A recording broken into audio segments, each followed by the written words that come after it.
Hello, welcome to Inside the Birds pregame live presented by Ocean Casino Resort in Atlantic City. It is the exclusive Jersey Shore resort of Inside the Birds. I am Geoff Mosher with my co-host, Adam Caplan. Joining us, as always, we have former Eagles wide receiver Jason Avant. He's in that collared shirt down there. And also joining us is the tape breakdown czar, Greg Cosell, who has this really nice purple blazer on and a nice black. Oh, wait. No, my bad. Got it mixed up. Jay, Greg, what's going on? Adam, I'm used to seeing you guys. I used to be used to seeing you guys 10 a.m. Sundays.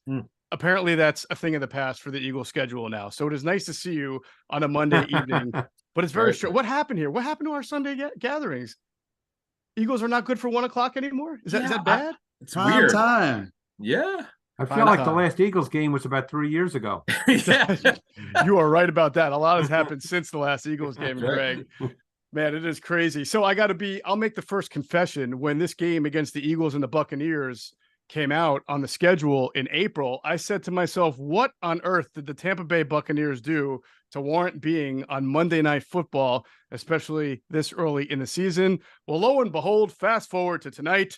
The Eagles and Buccaneers are just 2 of 4 remaining undefeated teams in the NFL, but barring a tie, one of these teams will be part of 3, and the other will suffer its first loss. So the Tampa Bay Buccaneers, hey, they're 2-0. It's an exciting matchup, and you know who's really excited about this is Greg, because I think he texted me at 5 a.m. to make sure he had the correct time to be here. Because well, I get up at 4, so yeah, I was wide awake. You did send me a text. It wasn't 5 a.m, but I know you're touch because I knew you wouldn't be up then. I was probably already at my desk, but I knew you wouldn't. You were probably grinding some tape at that point. I was.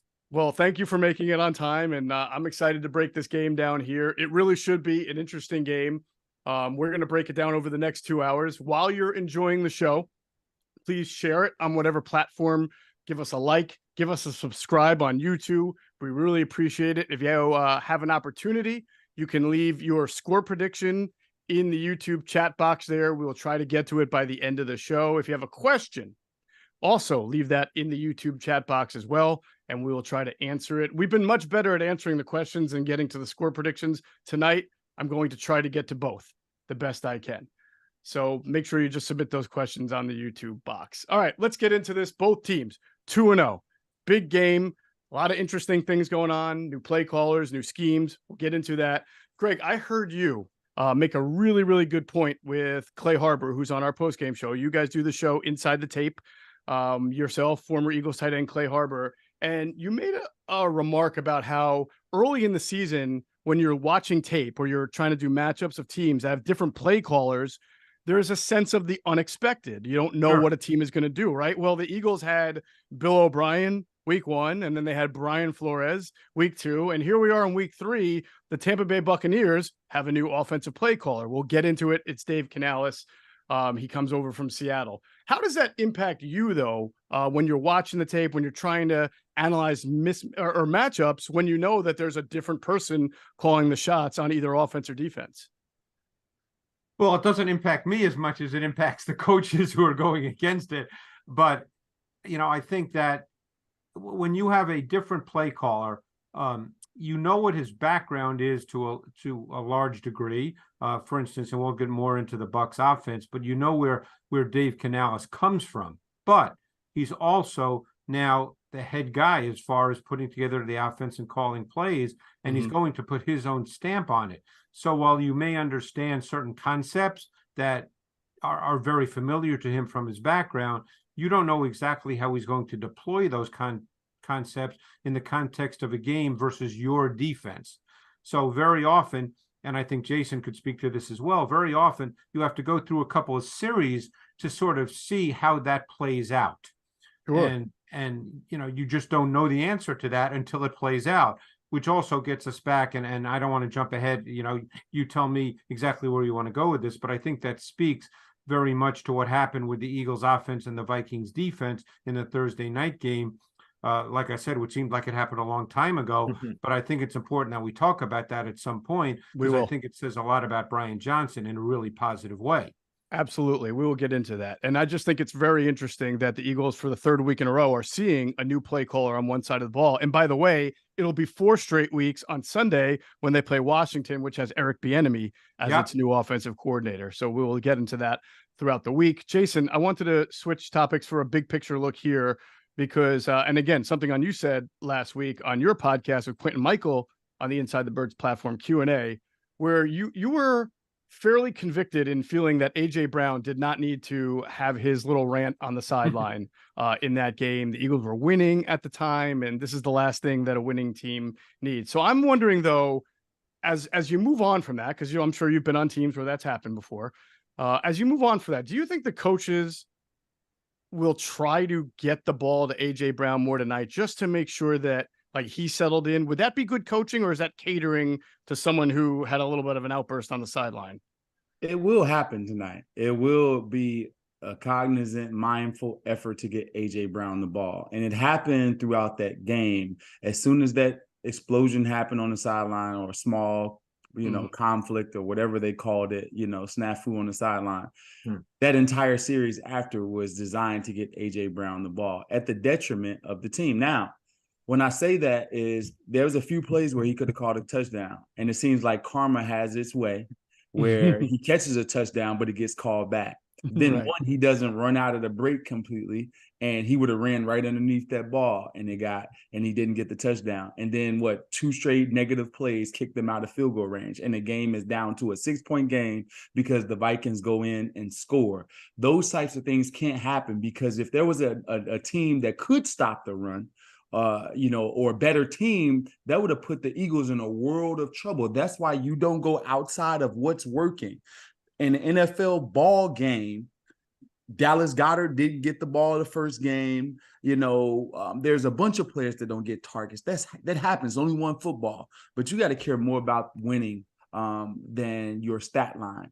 And if you're mad about not getting the ball in that situation, you're also mad about Devontae Smith, getting 3 catches for 123 yards or wherever it was. So you don't want to put that image out there. There's so many lines that teammates and all, that the opposing team can say to get you irritated and frustrated. So that's all I say. It's long-winded, but that's what I'll say. No, it's a good point, and I'll throw in there that it is interesting that it was AJ Brown who sort of pointed the finger at the media at training camp, saying you guys are the ones trying to divide a wedge between me and Devontae, and whether that's true or not is kind of irrelevant. But to your point, in the middle of a win where they're winning big, where Devontae has 2 big catches, he was the one on the sideline that looked frustrated. So we'll see how that carries over. And I wonder if, Jeff, just to add, I wonder if, and Jay could speak to this, obviously, being a player, but I wonder if this has gone on for, years and years and years, and there's just more cameras now. So in other words, this stuff gets picked up far more often than it did maybe 30 years ago, but you had the same things going on, just no one knew about it. Yeah, probably. Go ahead, Jay. It definitely happens a lot. Here's the underlying thing, though. It normally happens when you're losing, because now there's justification on why the best player should be frustrated and mad. I'm going to be frustrated and mad if Deshaun Jackson isn't catching the ball, right? And we're losing. We need to get the playmakers the ball. That's the way I think. Get the playmakers the ball. AJ Brown's justified then. When you're winning and you're up 13 points and you're driving into their territory, you're on their 30-yard line, and you're running the ball and they can't stop it, there's no reason to be frustrated and upset. There's zero reason. How many years ago, now that I think about it, Greg, was it when Buddy Ryan got caught on camera going after Kevin Gilbride? Right. Yeah. And that was viewed as, wow, can you believe that we actually saw that? Right. And now you see that all the time. Look, it happened yesterday with the Jets on the sideline. You saw a number of issues there. And so you see it all the time now. It's just, there's so many more cameras. It's social media. These things are picked up all the time. It's an emotional game. Jay can speak to this. It's an emotional game. People get worked up on the sideline. Hey, there's been some fights on the sidelines back in the day. that they didn't catch. Cameras don't catch it all, huh? You weren't including but that. now they're more likely to catch, like to Greg's point, it's more likely. I've seen some fist fights on the sideline. Nobody caught. Nowadays, it's more likely to get caught on somebody's cell phone than it is on maybe a network camera. Right. You got 50 to 60,000 more people with cameras. Yeah. Adam, let's transition to what we're talking about tonight. because I know you have felt that this will be a good opportunity, we think, based on what Tampa Bay might do, to at least get the passing game going. But it shouldn't really matter scheme or opponent. You'd like to see the Eagles have a nice, crisp, clean passing game. How important is it for them to get those legs tonight? Yeah, and if they get the opportunity, which I believe they will, they're not playing the Belichick defense. They played it the first 2 weeks. This is going to be different. I'm sure, though. I'm sure Todd Bowles sees what was done to take away the intermediate passing game. I'm sure he'll try to do that, but it's all about the opportunity. When the opportunity is there, they got to drive the ball downfield. AJ Brown's the guy that's got to get them on those crossing routes. And look, we'll get to the injury report later. The Bucs have some injury issues. The Eagles are going to come in this game fairly healthy. This is the game tonight, and I was just talking to someone who's actually at the game. The storms have been hovering, but they haven't had any storms yet. Very warm. It's still warm weather. It's good passing weather. I'm looking forward to see the Eagles air it out tonight. You know, I keep forgetting to get that tropical storm Caplan graphic up where we can have a little character review and the weather report. But thank you. That's good weather report. As I always say with the Tampa area, if it's not raining or showering right now, just wait 10 minutes. I'm sure it will be. So we'll see what happens. All right. Why don't we get to those injuries? Because for both teams, they're sort of one team, they're more significant than others, but they're still significant. Eagles right now on injured reserve, and therefore they cannot play tonight. First is nickel corner Avante Maddox, who's likely he's out indefinitely. He tore his pec in the last game, so he is no longer going to be in the lineup for quite a while, if at all, this year. And then, of course, this will be game number 2. That inside linebacker Nakobe Dean will be missing in his 4-game stint on IR with the foot injury. Those are your injured reserve guys. Also out tonight is running back Boston Scott. He is still in the concussion protocol, and Quez Watkins, who is ailing with a hamstring injury. So here's what we know. We know based on last game, Nick Morrow has been the fill-in for Nakobe Dean. What we are about to find out is who is going to fill in for Avante Maddox. Is it one person? Is it many? Is it Justin Evans in a big nickel look? Is it Mario Goodrich in the next man up look? Or is James Bradbury, who's been practicing all the way back in camp at nickel, going to see some time at nickel as well? Personally, I think this might be matchup driven, Adam, right? And we'll see what happens with where Chris Godwin lines up. It would make sense to me if you put Bradbury across from Godwin in the slot, but Godwin has not been exclusively slot this year. So there might be some cat and mouse going on in this game. It's really interesting with the injuries they have at receiver. Godwin's played almost exclusively on the outside. Mm-hmm. So, and then Trey Palmer, who's super fast, super explosive, is a guy that you're going to see tonight as their number 3. So we'll see how they deploy it. But the bottom line is Bradbury's leading up to the game, he continued to get slot reps. Now the question is you put it, will it be 50% slot, 25%, 75% slot? That'll play out depending on what personnel groupings that the Bucs use. That to me is a chess match, Jeff, as we set this up. What does Dave Canales do, knowing the Eagles have a major issue at nickel? Mm-hmm. Mario Goodrich played the majority of the snaps there after Maddox got hurt. He had mixed results, to be kind, at the best. So seeing what the tape looked like, and knowing that Bradbury's really not a natural slot, if he gets some time there, and we expect him to get some, but whether he gets all of them or not remains to be seen. Mm-hmm. But they're just not in good shape at that nickel position. And Godwin, for a while, Jeff, as you know, has been one of the better slot receivers. Yes. Yeah. And Jason, Greg, just like we're going to get into that whole matchup breakdown a little later in the show. I just wanted to present the names right now and the options of what's going on. Okay. On offense, obviously with Boston Scott out, Rashad Penny, you imagine, will be the number 3 ball carrier. Now, how many carries he gets remains to be seen, because he did not get very many in their last game, even though he was available. He got a few, but that was a different kind of game, and he did not see the ball very much. We'll see with Boston Scott out. And of course, Olamide Zaccheaus will probably see more time in the slot with Quez Watkins out. Britton Covey, who was signed earlier in the week off the practice squad, is your 4, and the Eagles elevated another wide receiver that we'll get to in a second. As for everybody else, guys, there were a lot of guys. There were about a dozen Eagles on the injury report. Many of them carried no game status designation, which means they're healthy and expected to play. Among those are Kenneth Gainwell with the ribs, Devontae Smith, hamstring thigh, Jack Stoll. I forget, he had an ankle going on. Yep. And then on defense, of course, there was Fletcher Cox, Jordan Davis, Josh Sweat, Zach Cunningham, Terrell Edmonds, Reed Blankenship, and James Bradbury all expected to play tonight. That's a lot of starters, by the way, that I just mentioned. So about 3 days ago, right, this was looking like, oh boy, you never know how the injuries are going to go as the week goes on. But this is obviously pretty good news that all of those guys on defense will be able to play. Yeah, no doubt. Go ahead. I was just going to say, that's the thing, because you and I talked about it. We did a quick preview show this morning, and the amount of players with ribs injuries. I mean, at least 4, I think, that were listed with that. And remember now, they're on a short week. They host the Commandos, who got smoked at home this week. But they host the Commandos on Sunday. So it's a short week, and they've got to get through this tonight in the hot weather. So we'll see what the rotations look like in the game. Correct. Now, last thing for the Eagles, elevations. Of course, they elevated their punter, Braden Mann, new punter. So the Braden Mann era begins tonight. He has used the first of his 3 elevations. And then also Devin Allen, kickoff return specialist / wide receiver, was elevated to, which is something Adam and I mentioned.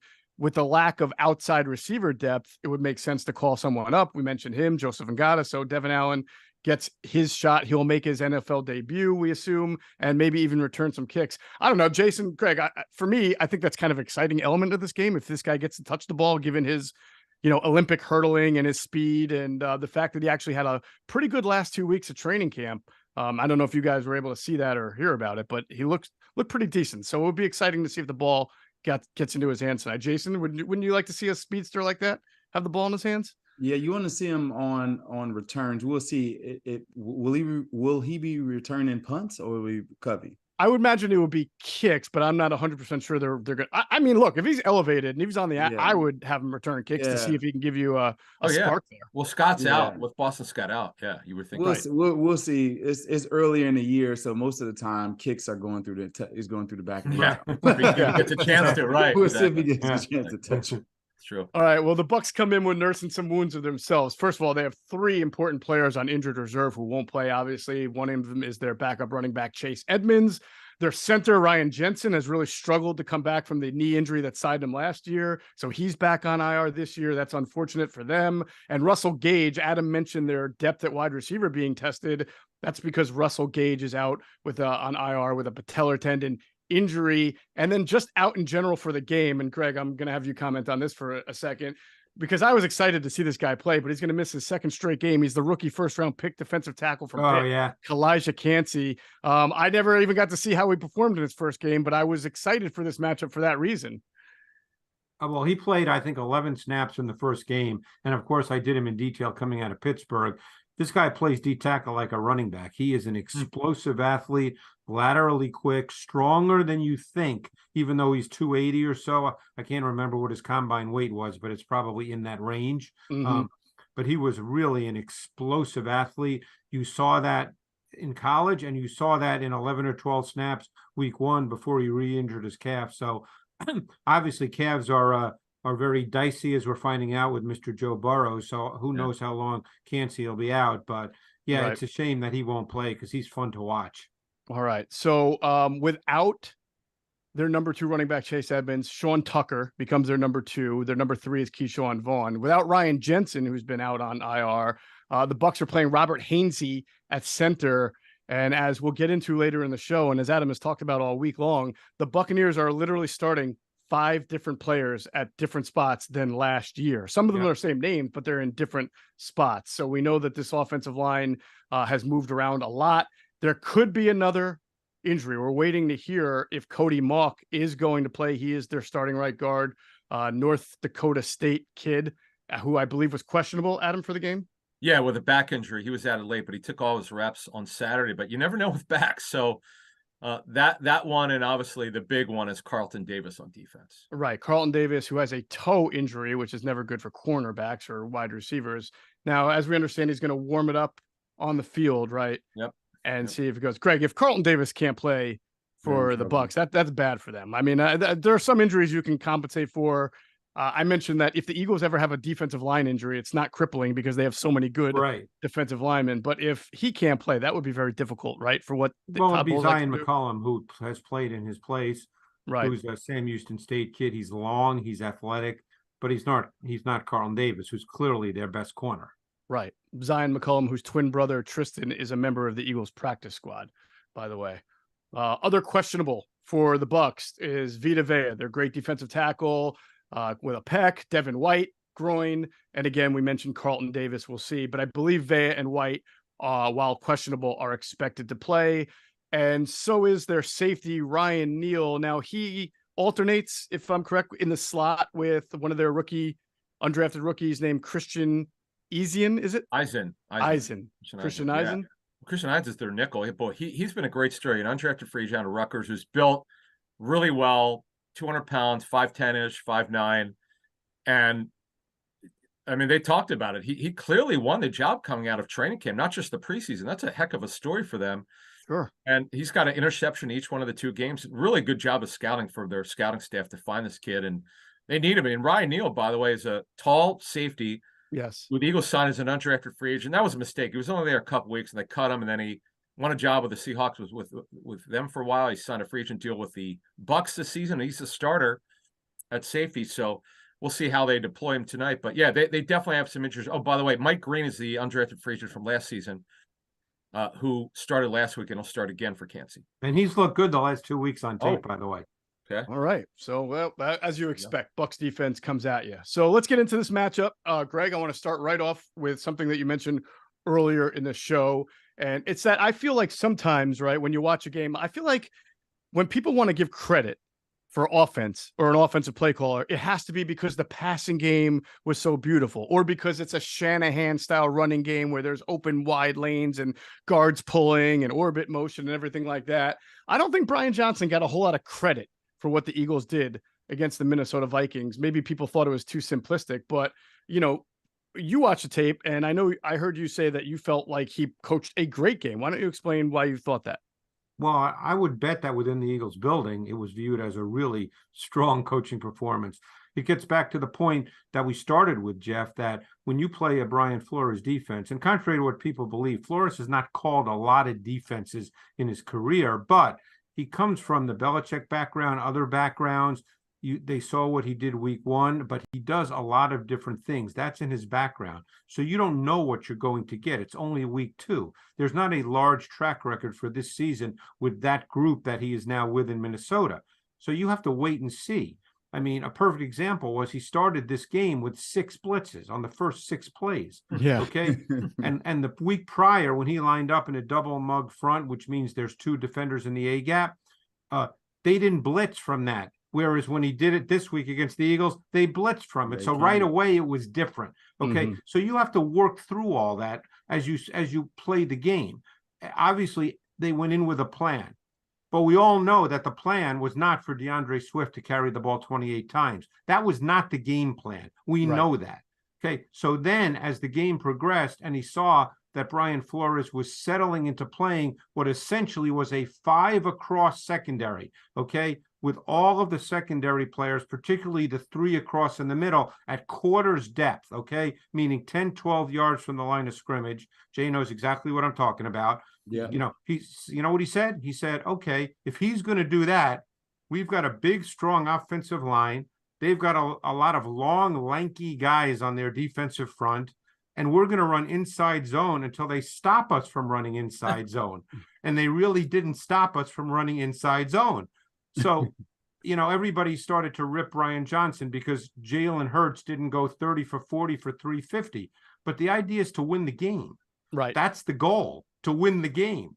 And that's what was required in that game. And for a coach who's a young coach in his second game as an NFL offensive coordinator, I thought that the adjustment he made, given what he saw, was really, really smart. I mean, I don't see how you can look at it any other way.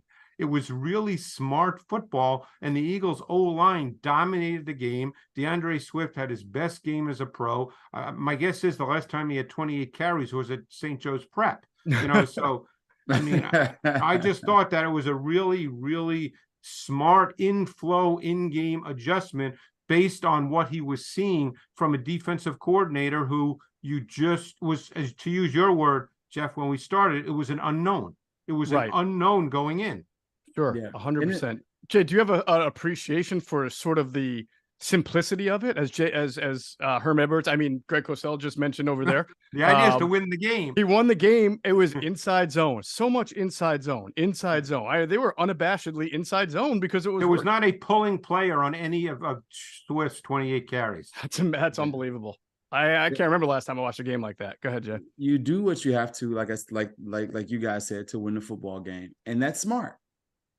And that's the that's the bottom line. Football doesn't always have to be complicated.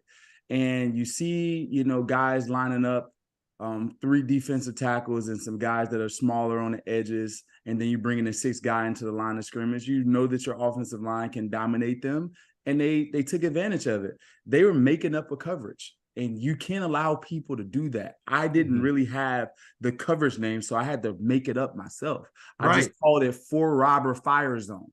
Because it's not a coverage that you normally play. It goes against principles, right? And you had to get the ball out quick. There was only 2 things that you could do in order to win consistently. You either run the ball right at them, or you send 3 to a side.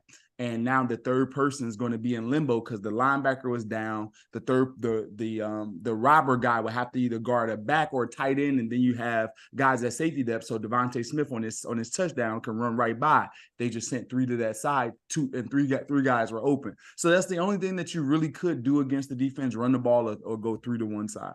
Sure. Adam, what Jay and Greg are saying just takes me back to a lot of our maybe June, July, August, as we get ready for the season inside the Birds. And we said, look, this is a very talented team. But the one thing that the Eagles need to understand is they are the hunted now, that teams have a lot of time to prepare for them, and they will try to do things differently and perhaps things that they did not see last year. And I think for the first 2 weeks, that's been according to plan. And we'll get into the matchup in a second tonight, but you might see more of the same tonight in that. Just stuff that Jalen Hurts has not seen before and the offense hasn't seen. Or stuff that they're trying to take away, as Greg outlined, and you got to take what the defense gives you. Like, I'll give you an example. Greg talked about how you have to adjust. The Green Bay game last year, that was not their plan to run the ball like that. It was just they saw something, they adjusted, and they blew the Packers off the football. And they kept doing it because the Packers couldn't stop it. Right. We were talking to John T. Flippo about that last week on for Patreon. We went back to a game in 2017 when they went against the Broncos. Mm-hmm. They had a game plan that they were going to come in with. The Broncos didn't stop it, so they kept going after Aqib Talib. They didn't stop. They kept doing it.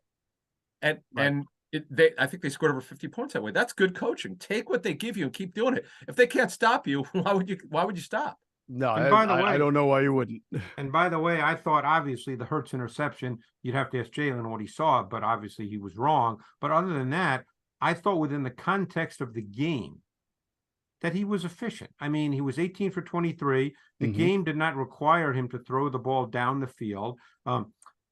There was a bust on the touchdown to Smith, but he took advantage of it. I know what I think happened. I'd love to get Jay's point of view. I know what I think happened on the play. But the point is, the game didn't require him to drop back 35 times, nor require the Eagles to throw the ball 20, 30, 40 yards down the field in order to control the game, the pace and tempo of the game. It didn't require that. So now your quarterback has to play within the context of that. Because the thing about the Eagles, and we all know that Jalen Hurts had a great year last year, but in some ways, while the Eagles' run game does feature Jalen as a key factor in how defenses prepare and play against them, their offense does not revolve around Jalen throwing the football. It's not like other teams in the league, like, hey, the Bills have to have Josh Allen throw the football. Right. Patrick Mahomes has to throw the football. The Eagles' offense does not revolve around the fact that Jalen has to throw 35 times a game for their offense to work.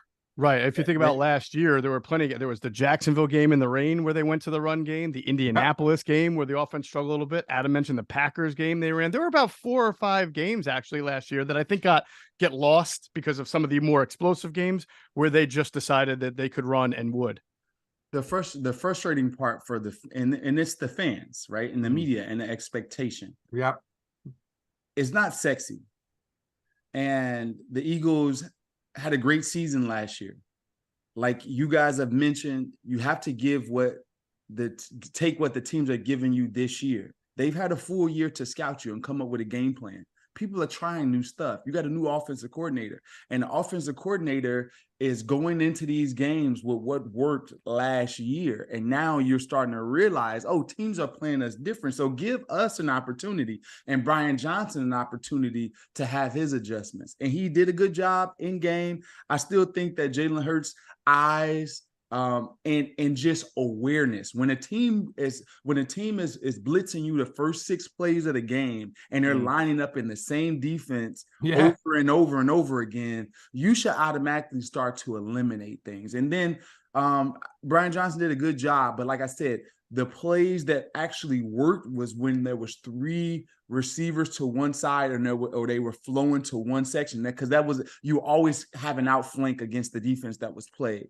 So I think they have to get to things a little bit quicker. That's what Sure. I do want to get to the I want to get to the passing game in a little bit. One thing more on the running game that might have been strategic, I wanted to ask you guys about. The one thing I did notice is that the way they ran their inside zone, they would usually have DeAndre Swift on the same side as the tight end. And instead of going across the line, like often you see a handoff to the running back who's either to the left or to the right of the quarterback out of the gun, and he goes across the line. It seemed like he ran like a counter almost a lot. Did you guys notice that as well? That when DeAndre Swift would take the handle, he wasn't going from left to right or right to left. He was usually going right behind where the tight end was. Kind of going straight downhill because they were washing the line out based on the defensive front. So they were blocking the front, which is also good football. You're blocking the front. Yes. I hear that's good football. Man on man, hat on hat. It gives you the numbers advantage. That's good. All right. So one of our big talking points last week was the whole idea of, wow, this is what DeAndre Swift can do when you actually give him more opportunities. Now, obviously, that was paved the way by Kenneth Gainwell being out. So Swift goes on to have 175 yards. He averaged 6.3 per carry. Gainwell comes back today. Adam, what would be your expectation? Take a bow, Jeff and Adam. I believe that you guys stood on the table for Jason, DeAndre Swift. Jason, we begged. The point that Swift does everything better than, that he likes Gainwell, but Swift does everything better. He's the same guy, but better. It's Jay who made that point. So we have to give credit where credit is due. Yes, he's so explosive. Right, Jay?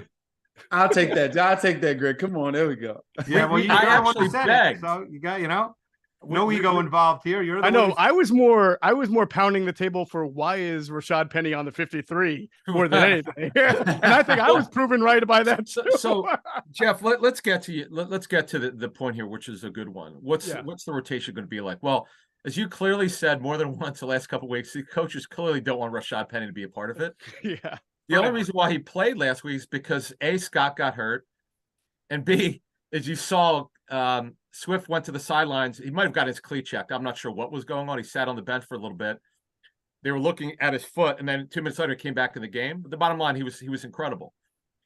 But Gainwell does one thing that over the course of a season, I don't think you want to give DeAndre Swift not only 28 carries, but more than like maybe 13, 14, or 15. Well, that's not going to happen every week. I think we know that. I think we know that. But there's got to be a sweet spot. This is what we're getting to.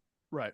14, 15 carries. I remember talking to Lions about this. When they thought Swift had his game together before the onset of injuries, they had a number in mind, and Deuce Staley obviously was there for a while as his running back coach. He's now in Carolina with Miles Sanders. But they came up with a number for him, and it seemed to work until he just couldn't handle it anymore. But here, you got to be careful. Gainwell does one thing better. He could grind carries. He may not be explosive like Swift, but he shows he can get consecutive carries. Short yardage, he's pretty effective. In fact, arguably the NFL's best short yardage back last season. So Jeff, they can make this work and then protect Swift. If they've got a lead in the fourth quarter, if they're up by 10 points or more, when you got to grind carries, get Swift out, get Gainwell in. Yeah, I mean, I think you make a really interesting point is that people were, and Greg too, right? People were surprised how many carries that DeAndre Swift got. That was his most carries in a regular season game. He had 33 once in an overtime game. So that's the most carries of his career in a regular season game. And it was out of necessity. He became, and the numbers are unbelievable. We're going to put it up here. One of 5 Eagles in team history to have at least 25 carries, rush for at least 175 yards, and average 6 yards per carry. Now, he joined the company of LaShawn McCoy, Steve Van Buren, Deuce Staley, and Wilbert Montgomery. None of these guys are flashes in the pan. These are all good. In fact, I was going to say Wilbert had to be in there. Yeah. LaShawn did it twice, though, amazingly enough. So here's what I'm going to ask you, Jason, right? First, put your offensive coordinator cap on. Even though Swift clearly has got that juice and explosion that they look for, there's something Gainwell does. It might be trust, it might be pass protection, or something else that obviously the coaches like. So if you're going into the game tonight against this Tampa Bay defense, what is your plan for the running backs? I'm giving DeAndre Swift the ball. I hear what you guys are saying with the short yardage is that, but when it comes to Kenneth Gainwell, he wasn't known as a short yardage back coming in. He was a receiver. He was not. It just happens to be all. what his Eagles right. career. So what that tells me is that this freaking offensive line is good, and they can make a guy that was once a receiver a very effective short yardage back if you run hard. And I think DeAndre Swift proved that last week that, hey, if you have this offensive line that can basically convert a 4th and 1 99% of the time, that you'll be stinking good at running the ball in short yardage situations. So I think it has more to do with the offensive line. I think that you have to start DeAndre Swift. And what I love about DeAndre Swift is that he took the reins from Kenneth Gainwell and out of the hands of Kenneth Gainwell and the city of and the coaching staff, because everybody has seen what DeAndre Swift has done. And I don't think you can go back to Gainwell and live that down in Philadelphia. I just don't think that that's possible here. All right. Okay. Well, I agree with you. The fans might, but Greg, I'll ask you this. Go ahead. Well, you can throw your whatever you're going to say on top of that, but I want to ask you specifically against Tampa Bay, which is known to send pressure and be a tough physical front. I thought DeAndre's pass protection was a little erratic. Now, I can't tell. I want you to answer this too. When you're faking the hand, like when the handoff is fake to you on a pass, right? It's kind of, I would think that it's difficult to then get into your pass pro stance on a blitz when you're also sitting there pretending to take a handoff. So I don't want to hold that against him, but in general, we've seen Gainwell hold up fairly well. Do you think that factors in to the decision? I think it does. And by the way, just before I get into that a little more, if play action is called, Jeff, and the back is responsible, based on a front for a usually a second or a third level player, depending on when the front looks like. And that player is going to be clean to the quarterback. In other words, the offensive line is not picking him up. Then you have to abandon the play fake. It's more important to protect the quarterback. You abandon the play fake. Okay. But anyway, the larger point is Gainwell at this moment in time is a better pass protector than Swift. And they're playing a team that is really good with zone pressure.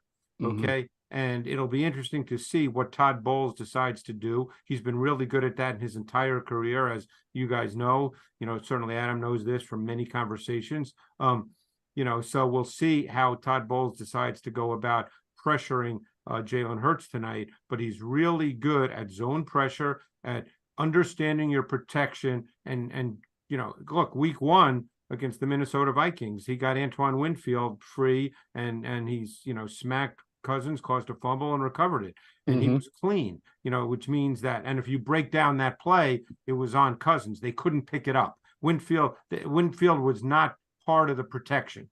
So he's really good at those kinds of things. And Gainwell right now is better than Swift at that, but he's not a better runner. Right. And it was Rashad Penny, I believe, who had the holding that negated AJ Brown's touchdown in a pass pro, right? In a blitz. Was it not Rashad Penny and who had that holding on him? I thought it was. Adam, Rashad Penny. It's unbelievable.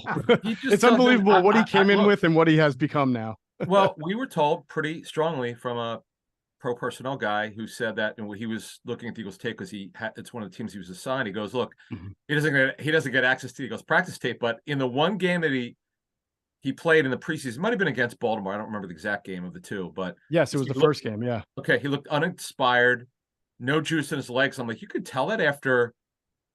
He goes, yeah, I'm watching the tape and this is what I saw. Right. Yeah. He goes, what do you think? I'm like, well, we had heard he didn't have a great training camp, and that, as we move this forward here, Jeff, that's why he was number 4 in the depth chart. And they kept him on the roster. Now the question is, does he have anything left? Right now, it doesn't look like he's got much left. Everybody we'll responds to everybody's response to adversity different, right? He comes in thinking that he's going to be the starter because he was the name of the offseason, and then a couple weeks before the season starts, DeAndre Swift is here. So, and every guy responds differently. Some people are ready to step up to the challenge, and then other people sulk, and that's just how life is. There you go. All right, so let's move into that passing game a little bit they were talking about. And by the way, Greg, I'm kind of with you. I do think that Gainwell's ability to pick up blitzes a little bit better factors in a game like this, where the Buccaneers will send extra pressures. In fact, I'd be shocked if the Eagles saw as many 3-man rushes tonight as they saw last Thursday night against the Minnesota Vikings. I can't remember the last time I saw that many 3-man rushes. But we know that Todd Bowles rolls out of bed thinking about extra man pressures and blitzes. We also know he'll play a bear front, correct? Where he'll cover all the gaps a lot. Yeah, well, first of all, when they play in their base, it's a 5-man front. So their 5-man front is often what we call reduced. So it is a bare front because you essentially have 2-3 techniques and you have a 0 technique or a nose. So that's their base front. So yeah, I mean, when the Eagles play with 12 personnel, which they played with quite a bit in the previous game, more than they had week 1. So we'll see how the Eagles decide to play. But the base front for the Bucs is what I call a 5-2. I know some call it a 3-4, but it's a 5-man front and it's often reduced. Okay, Jeff, before I let you continue, I know the inactives have come out, and there was a very interesting name that we're going to have to get to. Go ahead, Adam. Let's go to the Bucs. This is the biggest one of the game. Carlton Davis is inactive. He is inactive tonight. He didn't get through warmups. Now, if you want to know who's going to play nickel corner tonight, I think we kind of know. Mario Goodrich is inactive tonight, which would tell us that it's got to be James Bradbury for the most part. Here are the Eagles inactives: Quez Watkins, who's out; Tanner McKee, who is the inactive third quarterback; Goodrich, Busted Scott, of course; Tyler Steen again; Moro Ojomo again, and Alberto is not active for the Bucs. Carlton Davis is the big one. Cansey, who's already out. That's it. Oh, Sanat, who's a journeyman D tackle, who was actually activated off their practice squad. He was elevated. He's actually inactive. So, guys, this Carlton Davis one, Jeff, tonight. Hey, Jeff, Greg talked about it. McCollum's the guy. He's going to start again at corner. I'd love to get Jason, and we'll get into this, I'm sure, Jeff. But I think we should right now. Talking about Goodrich being inactive. One reason I think that's the case, and Jay could speak to this better than I, but I thought Josh Jobe handled himself pretty well in that last game. And I think he brings a different style of corner because he's a more feisty, competitive guy. He's better in press than Bradbury. I mean, Bradbury's a good player in the way in which he plays, but Jobe's a different kind of corner. And I personally thought, based on the tape, he handled himself pretty well. Jay, I'd love to know what you thought. Yeah, he feels comfortable outside and in press situations. Right. And so just athletically, I don't view Josh Jobe as a nickel. But with the skill set that Bradbury has, he would be a perfect nickel when it comes to covering. When it comes, let me make that big difference, that distinction. When it comes to coverage and when it comes to covering, you're going to have a better player inside with Bradbury. However, Avonte Maddox was always aggressive toward the line of scrimmage when it comes to stopping a run. You're definitely going to lose big when it comes to Bradbury. And we've seen his tackling displays over the years, and it hasn't always looked the best. But Josh Jobe is more comfortable outside, and I thought that they said, okay, what's going to be the best situation going forward? Going forward is let's take Bradbury in to kind of suture up when teams put their best player in the slot, and we have a guy that's confident outside. I don't think any other matchup or organization of the defense would have been better for us at this point. Might I suggest maybe something they do is to basically what you're saying, Jay, is if they think it's a rundown, if they suspect run first down, second down, you see Justin Evans play more of a slot role if they want to counter with a nickel package, or big nickel. Yeah. But if Godwin moves into the slot, if they see Godwin out there in 11 personnel and he's in the slot, then they have Bradbury move into the slot so that you're not playing him there full time.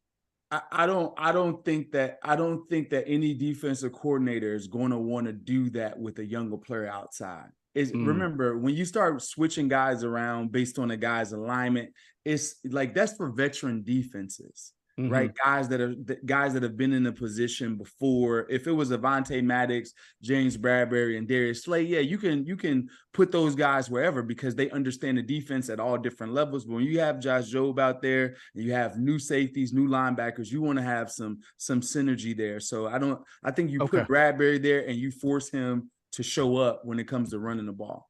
So you just make him your $12 million a year slot corner. No, here's the thing. You got to win a game, though, right? You got to win a game. Here's the thing. Slot corner playing the nickel is actually hard. Yeah. And there was a time where Greg, you know this. There was a time where the best corners in the league played the nickel. Sheldon Brown used to play nickel. Charles Woodson won a defensive MVP because he moved into nickel. That's a good one. No, I've always been kind of surprised why nickel slot corner, obviously they play there in dime as well, but it just seems to be called nickel slot corner, why it's not viewed as a more important position in terms of draft and overall, because now it is such an important position in a defense because that player has so much responsibility in terms of what he's asked to do and what is demanded of him in today's NFL, because everybody just thinks slot corner, you cover a guy. Well, first of all, there's so many elements to the coverage part, but you have to be able to play the run because teams play a lot out of 11 personnel and they run the ball. And a lot of teams run at the slot because they think he's the weakest part of the run defense. So you've got to play the run. And second of all, most teams have pressure packages where the slot is a blitzer. Okay, they're significant parts of their pressure packages. So he's got to be a good blitzer as well. And that we're not even talking about coverage where now you have a two-way go and you don't have the sideline as your friend. So there's a lot of elements to playing the slot. It's not an easy position to play. You know, Greg, like one of the better players, and I don't understand why a player like this hadn't come along at the rate.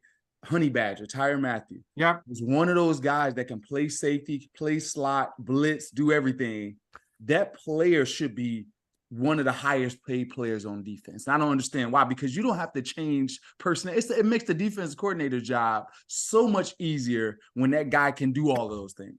And keep in mind, depending on your front, there's a reason why a lot of teams, and we're getting into the weeds here, but this is football.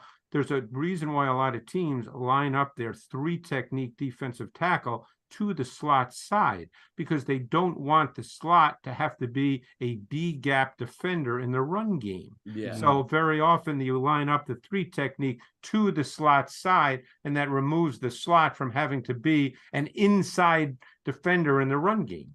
Right. Right. Hey, that's good stuff. I don't mind getting deep into the weeds. Unfortunately, now the lawnmower's got to come. So we're going to take a quick break and hear from our good friends at Sky Motor Cars. Sky Motor Cars in Westchester is a different sort of dealership. All it takes is one look at their Highline pre-owned vehicles that people over the country want and need. Owner Brett Schiller, make sure you don't spend a dime of your money before you purchase the car. Sky Motor Cars allows you to make all the decisions regarding your next vehicle. At Sky Motor Cars, you never have to spend more than necessary. Visit SkyMotorCars.com today or call 610-918-7225. All right, if you happen to stop in at Sky Motor Cars at Westchester, PA, make sure you tell them Adam and Jeff sent you. You will get a great deal. I want to go back to what we were discussing with Tampa Bay, what they do defensively. We know Carlton Davis is out now. The Eagles' opportunity to strike through the air if they can block up what Tampa Bay does up front. Greg, you were talking about their five-man fronts, and it's not just fronts. They have excellent personnel. You're talking about guys like Vita Vea, a big, versatile defensive tackle, edge rushers like Shaq Barrett, who's coming back from his injury last year, and Joel Tryon Shoyinka. Did I pronounce that correctly? We can go with Joe Tryon. That's what he was. Go with Joe Tryon. Okay. Okay. UW when I did him in college, and I loved him. Yeah. I was like, when did he add the Shoyinka on it? Why not? Just add a Shoyinka, you know? But tell me, Greg, what do you expect? How are these guys used, and how do you expect them to be deployed tonight? Well, again, it gets down to, what the Eagles have personnel-wise and down in distance and situational football. As I said, they're a base 5-2 front. They've got two really good linebackers in White and David. But then, obviously, versus 11 personnel, they're more than likely to be, in a four-man front in their nickel. And the player you really have to be aware of, in my view, is Devin White, because Devin White is kind of the known blitzer in there. David doesn't blitz anywhere near as much, and White is really, really good. See, what they like, White is sort of a master, and this is what he probably does best. White is a master of being able to alter his path on his downhill blitzes. And that causes problems for protection because his initial path leads, whether it's an offensive lineman or a back, to think, hey, that's where he's going. And then he'll alter his path. And sometimes a back then thinks, okay, I don't have him now, but then I would have him when he changes his path, and the back then leaves. Or an offensive lineman kind of gets stuck because they don't think they have him, and then they do. And White's kind of a master at that. And he's their known blitzer of the linebackers. And you really have to be aware, particularly of how he works with Vita Vea. They work in tandem exceptionally well together. So, Jason, again, with your offensive coordinator cap on, you're the Eagles. You've got a great offense, but you know that this team is going to try to come at you and put a lot of guys at line of scrimmage. What do you do tonight to counteract? No huddle, empty? What kind of things do you expect to see from Brian Johnson tonight? Well, there's a couple of things that you can do. I'm going to expect them to attack their cornerbacks, their remaining cornerbacks, Jamel Dean, and whoever else they throw out there opposite of him since Carlton Davis isn't playing. Carlton Davis is a great player. That's the guy that they use to shadow other number one receivers. So I'm going to keep the ball outside. Just the history of playing Todd Bowles, we haven't had the most success in running the football. And another thing too is that you're going to see more man coverage than you normally would out of most teams. Not saying that they do it at a high rate, but teams don't like playing the Eagles man to man because Jalen Hurts' ability. Right. But this team can. You know why? Because their linebackers are fast as hell. Yeah. And they have even with the zone read, they okay with Jalen Hurts keeping it. They'll force him to keep it. So they can tattoo him. That's what they've shown over the years. Sure. So I would think that you play the game on the edges tonight. When I say through AJ Brown and Devontae Smith, Dallas Goedert, and I'm not saying abandon the run game, but I would think that would be the game plan. And Adam, this goes to what you were saying about why you would want to see DeAndre Swift again get a big workload. It's not just to carry the ball, but you may have a really good receiver on the flats or on the edges, as Jason is discussing, to get the ball to. And again, Dallas Goedert, it's almost shocking how few targets he's had through 2 weeks. Yeah, I mean, the first game, there were a couple opportunities they just missed to get him the football. And the last one, he was surrounded. He barely could get out of his own way when he caught the football. So I'm just interested to see how they deploy them. And it's a chess match with what Todd Bowles likes to do. But remember, they faced him 2 years ago. They were 2-0. Remember, the Eagles lost in the regular season in Philly. And they got really handled in the playoffs, but the Eagles didn't have A.J. Brown then. Right. And the Bucs had Tom Brady. So it's going to change a little bit here. The chess matches, which we all talked about tonight, are fascinating because you've got a new play caller and Brian Johnson, who's not going against Todd Bowles. This is going to be new for him. Yes, he was on their staff, but he hasn't been the play caller. So how does he react? Because we saw him do a great job changing as the game went along, just going to the run game because the Vikings invited him to do it. What kind of openings will Todd Bowles give him? Whatever they give him, there will be something. You'll find something. It's not easy, but they'll find something. The Eagles' talent level, by the way, would suggest they're going to have the Bucs will have to counteract something. You got to take advantage of it. Yeah, so that dovetails well into talking about Jalen Hurts here and what to expect from him tonight. Now, because of that Vikings game where they ran so much, his passing yards per game is average. They're obviously skewed by that. He's 26th in the league in passing. I also think it's interesting, though, that his average yards per attempt is 6.5. It was 8 last year, but we know the passing game has not looked as crisp as the year before. It was efficient, as Greg mentioned, against Minnesota. We know Jalen likes to be aggressive. Last year, he really showed you deep ball accuracy and a willingness to go deep. Jason, you talked about how he's seeing things for the first time this year that he didn't see last year. I want to go to that interception you guys were referring to earlier. He threw it right into the teeth of a cover 2 defense, which is not something you ever saw him do last year. And so I'm wondering if you think that him being aggressive by nature do you think, and I know you're not in his brain, but when you see a quarterback do that, do you think he just sort of got frustrated and wants to drive the ball and just made a bad mistake there? Well, to me, that was as bad as of a read as he ever had. Right. It was just clear. It was two defenders could have picked the ball off. Right. Right. It's very like the only two defenders. Yeah, no, two. No, if one didn't catch it, the other one would have. Right. So it was that. It was basically. It was they showed Double A got blitz. I believe so. I believe it was that play, or they showed linebackers in the line scrimmage. They dropped out the 2, but it looked like the same 6-man. People are coming like it was before. And they ended up playing cover 2, and it was clear that it was cover 2. Jalen just wanted to drive the ball to the dig for some reason, but it was already a hole defender there, a couple of them, and his eyes stayed on him the entire time. That was the bad part that brought the hook curl defender into the play, because his eyes stayed there the entire. You got to check the ball down, and it's 3rd and 15, 16. Yeah, it was 3rd and 16, and they were playing kind of loose. They're not giving you that, right? And here's the other thing: when you're running some type of dagger concept. When you're running a dagger concept like that, that's what it was. You have to understand your assignments and where the defensive assignments are. If you see a whole defender not go, there's no way to throw the ball, right? If the whole defender is still there, you check it down. That's it. It's simple. It wasn't anything more than that. He could have checked it down in 3 people. Right. Do you think he was just kind of frustrated though? I mean, because you just mentioned he didn't throw that last year. Do you think he's just aggressive by nature, and this is something they're gonna have to work on with him to like, take what the defense gives? You have to. Everyone's a prisoner of their former success. Mm-hmm. Great point. Everyone's a prisoner. Like, this worked last year.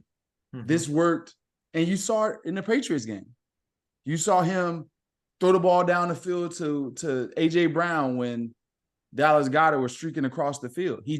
This worked for us last year, so let me keep trying to do it. And now you see that teams are playing me different. I have to adjust rather than constantly run into a brick wall. And I just think, it's frustration and him adjusting, adapting.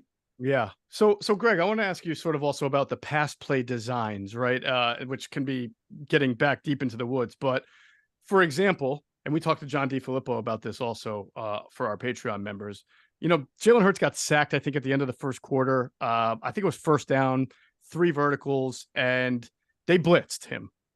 And to me, just watching it, I don't know that Jalen had an opportunity to throw it to anybody as the pressure was getting on him, the extra man pressure, because they were so far down the field, they were still at the top of their stem. The only person who sort of became open was Dallas Goedert. And if you remember, he makes a wham block, then escapes up the middle. But by then, I'm not sure if Jalen Hurts can see that.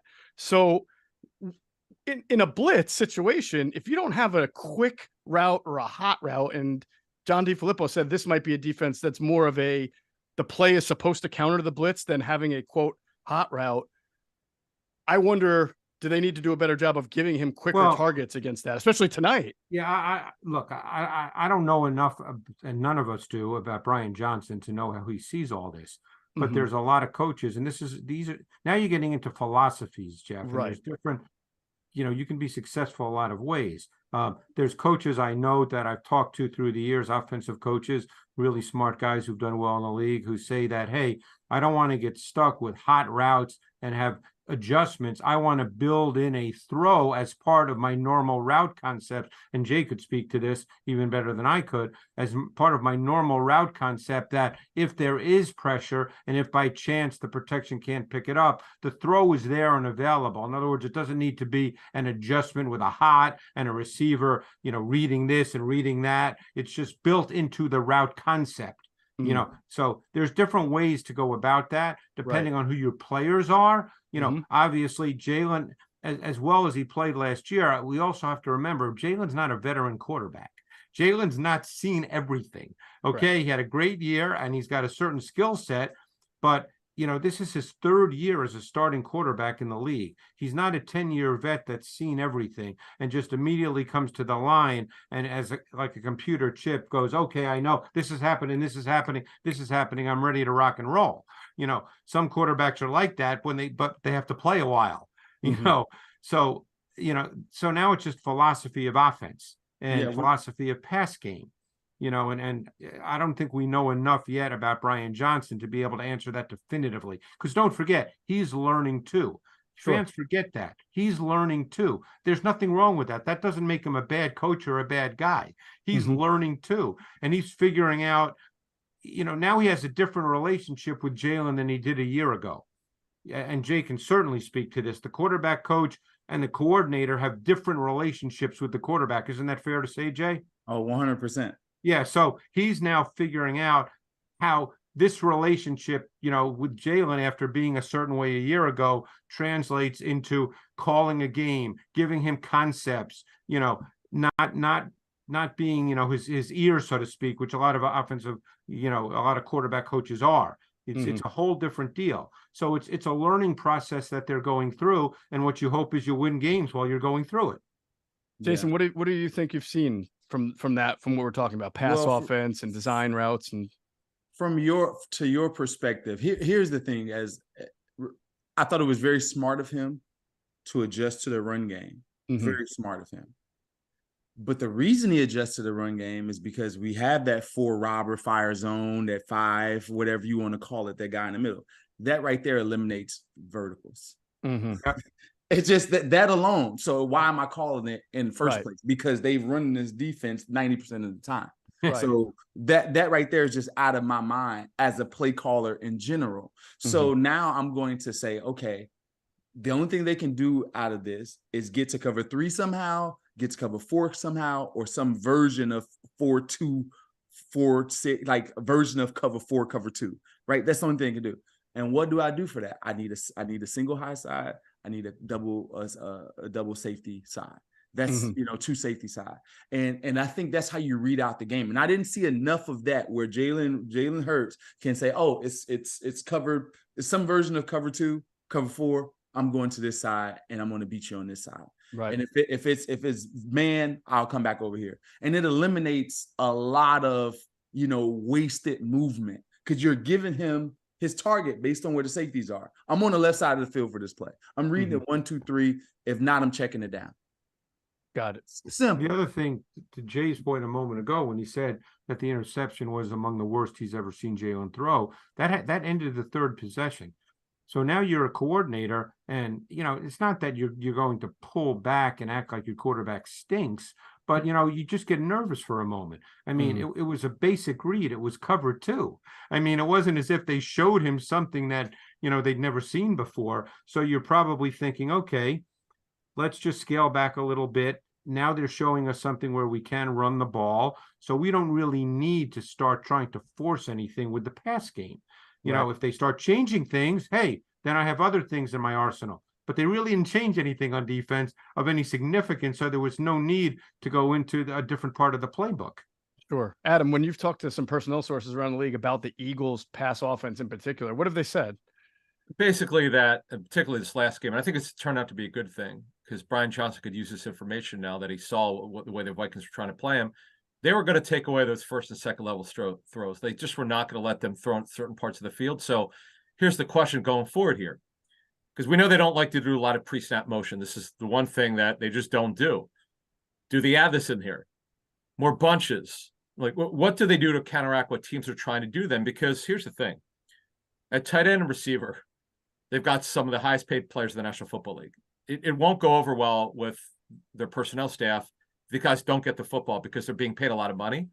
So this is what it becomes as we go forward here. If teams, you got to counteract what teams are trying to do to you, and you have to react to it and get these guys involved. Look, we saw what happened last week. Great job by Brian Johnson, no question. He took what the defense gave them. They ran it down the Vikings' throat. Vikings didn't react well. Great job. They're 2-0. Let's see what Todd Bowles gives them tonight. That's to me, and AJ Brown, particularly Goddard, have to get the football. The coaches have to figure this out. I mean, this is not Belichick and Brian Flores anymore running the Belichick defense. Right.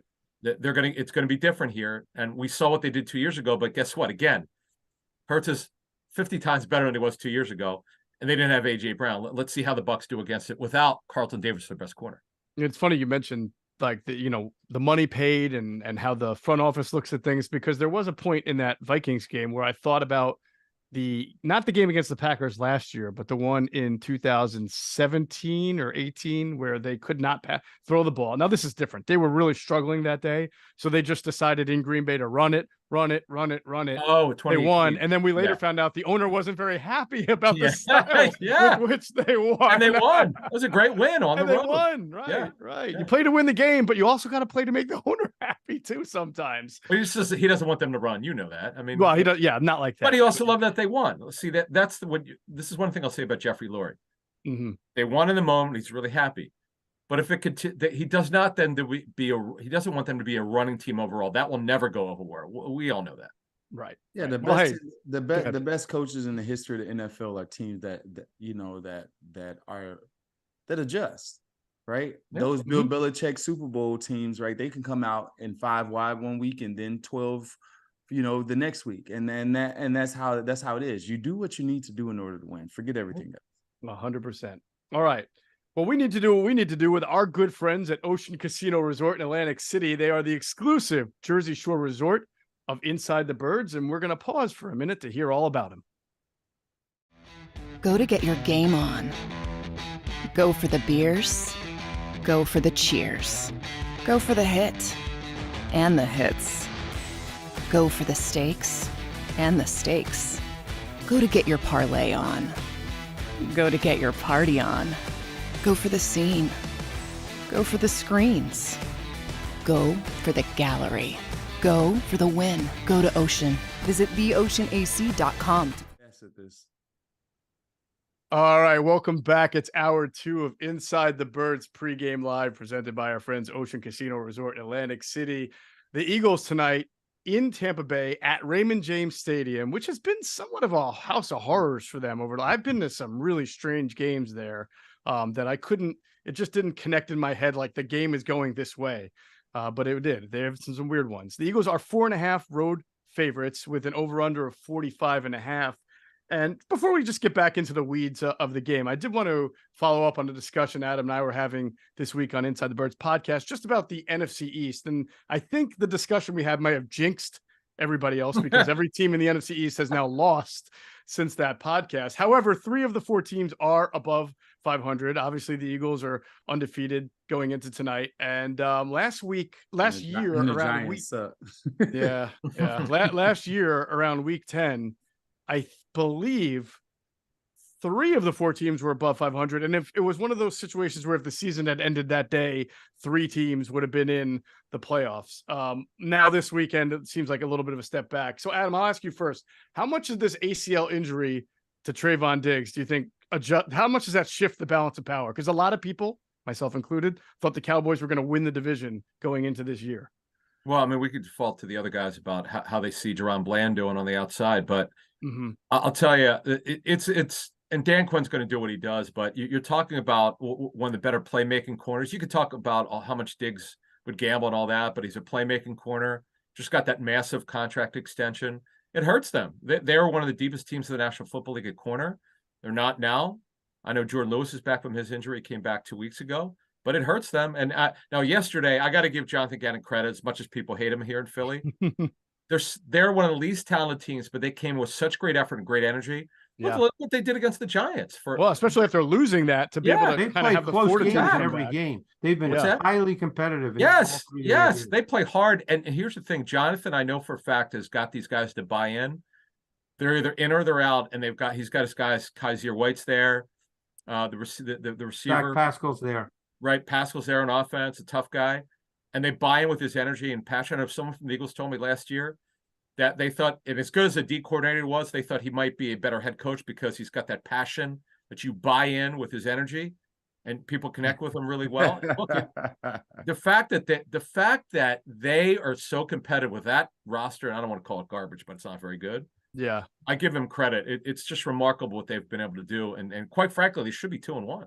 Yeah, and then Dallas, had to come back the week before, I believe, too. They were sort of against the ropes in that game. Was that the Jets? No, that was the Jets game. They were all right with the Jets, but either way, it was the Giants who had to come back and beat Arizona. So things not going well for New York. Now, I don't know if this is a great stat or just some kind of unbelievable outlier in NFL history. I don't know how many times the Washington Commanders have allowed 9 sacks in a game before, but I do know that they have now done it twice in the last 2 years on the same week. If you guys remember last year, week 3, the Eagles sacked Carson Wentz 9 times. And then on Sunday in Buffalo, 9. Greg, I said to Adam, and shows you how much I don't know, right? I said, the Eagles might be able to beat Washington this year, but here's one thing that I know. Sam Howell can move around a little bit. There's no way he's getting sacked 9 times. Sure enough, he gets sacked 9 times against the Bills. So it wasn't the Eagles, but is that not crazy? No, you got to be to me, you got to be an unaware quarterback in order to get sacked 9 times. 9 times is pretty bad. 9 times as a I don't know, Greg. What do you think? Well, I didn't watch that tape yet, but I saw some of the game on TV, and there were a couple of them where he tried to escape and probably should have either thrown it away, or young quarterback, and he then ended up being responsible himself for the sack because he's a tough kid, and obviously at North Carolina he was able to make plays with his legs, and it doesn't always quite translate to the NFL. Yeah. Well, we'll see how they respond from that. And of course, again, still 3 or 4 teams are above 500, but not a good week for the NFC East. And the Eagles have a chance to stand alone this weekend if they could win tonight. All right. I want to get into another piece of just a fun fact of the NFL that pertains to tonight's game. As we get back into the weeds, we talked about the Bucs having a new offensive coordinator, Dave Canales. Yep. That he spent the last 12 years, not more, 12 years on Pete Carroll's staff in Seattle. Do you know that he was once an assistant strength coach at USC? How many guys who are coaches? I didn't know that one. How many guys who got to the coordinator level in the NFL started off as a strength coach? That I think is about who you know. Absolutely, all about who you know. Life. So one thing what we do know is that he comes from Seattle, right? And he worked under, I guess, Shane Waldron, offensive coordinator. Was he there for Darrell Bevel as well, Greg? Yeah, he was there. He was there. When he started there in 2010, he was a wide receivers coach. That's when I first met him at the Combine, when he was a wide receivers coach for Seattle, which that was his official title from 2010 to 2017. Right. So if you watch, I watched a little bit of their offense. Greg, you'll comment on this in a second, but I believe you start to see images of what Seattle does now in the Tampa Bay offense. I saw 2 tight ends, 3 tight ends. Go ahead, pick it up. What I was going to say is, I think the first, I don't want to say the first, but I think one of the key things you need to understand when you're a coordinator are the strengths and limitations of your quarterback. Yes. Because ultimately in this league, that will dictate what your offense looks like in critical situations. And so far, again, I want people to understand that we only have 2 games right now.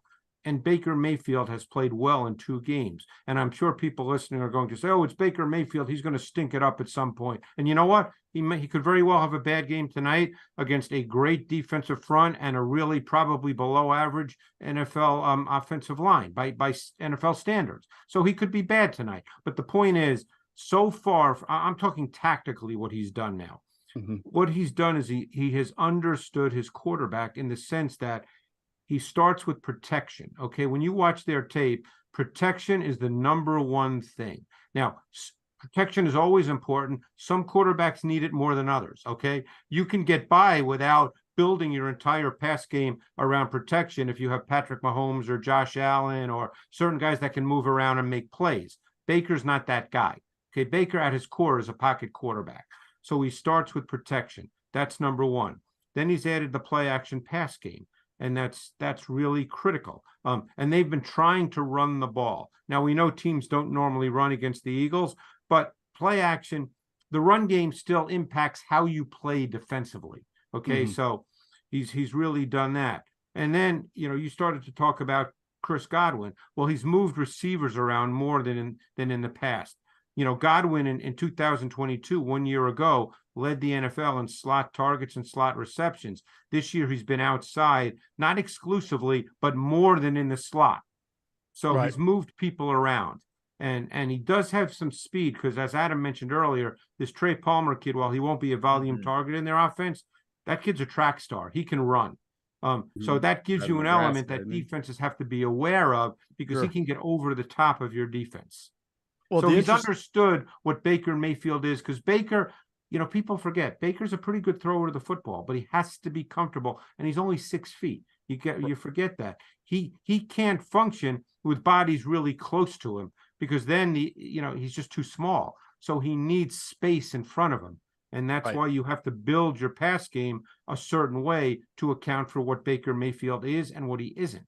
It's funny because in my notebook, to go off what you said, Greg, I just wrote down after watching a little tape that the Tampa Bay offense should be called the Mayfield Protection Program, because it's so different than what you used to see from and again, different quarterback, but what you used to see from Bruce Arians and Byron Leftwich when they were designing. Yeah. I mean, the differences are glaring. Adam, from your personnel sources, what was Tampa Bay looking for when they brought Dave Canales in? Because I believe they hired him before they had Baker Mayfield, right? Well, it's interesting. They made a decision. They wanted Mayfield at the combine, that the word got out that this is the guy they were targeting. And Canales had not only worked with Russell Wilson, but I like what Greg made a good point about, he's coached different positions, quarterbacks, receivers.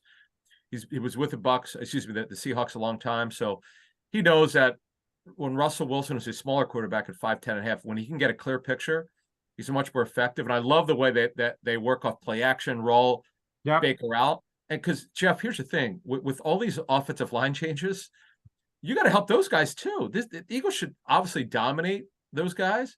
Yeah. But if you roll Baker away from pressure, you could help negate that Eagles front. And by the way, that's what they did with Mac Jones when the Patriots came back. They got out of his hands quickly. That's what you got to do. You got to roll Baker away from the pressure. Yeah, no, it's funny. It's interesting you said that. There are two stats that really jump out at you right now. And again, it's early, right, Jason? But he's completing 70% of his passes.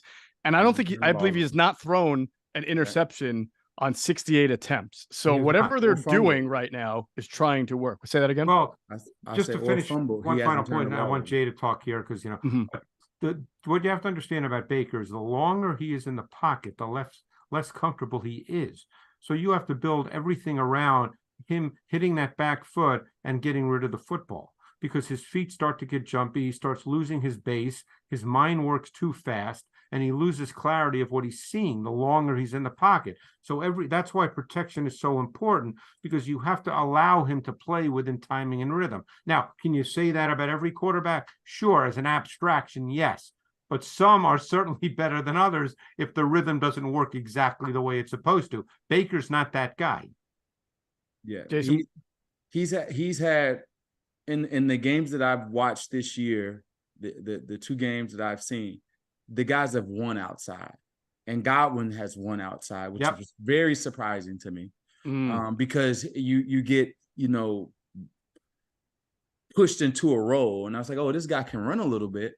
And ran a nice few routes. And Mike Evans is sometimes in the slot in certain situations, which is weird. To see that big 13 in the slot was a weird thing to see. So guys were definitely in different spots.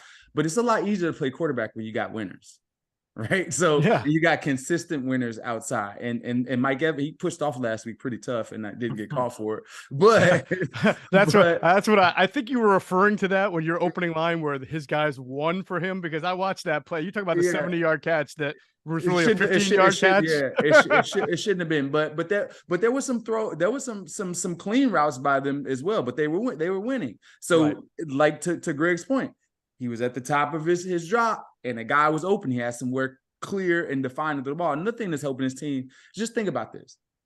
The years that Brady was there, they ran the ball 30% of the time. They had zero running game. Zero running game. It was all Tom Brady beating the blitz himself with his brain and with scheme, whatever. So now the offensive line, I'm pretty sure they're loving their life now, because it's a lot easier to run offense when you can run the football, and they're not abandoning the run game, no matter how many yards that they get, because it's any Seattle-based team when Pete Carroll's there with Russell Wilson. Part of that is going to be running the football effectively and having an effective play action game. And I think that's what they're implementing here. And that's why their defense is so critical tonight, Geoff, because they cannot be in a situation where they have to drop back, because that O-line will get eaten alive. Right. So they need to be in a situation where it's okay to go 3 and out sometimes, but you can only do that if your defense keeps the game together. That's the key thing. They need to be in a 13-10 game in the third quarter.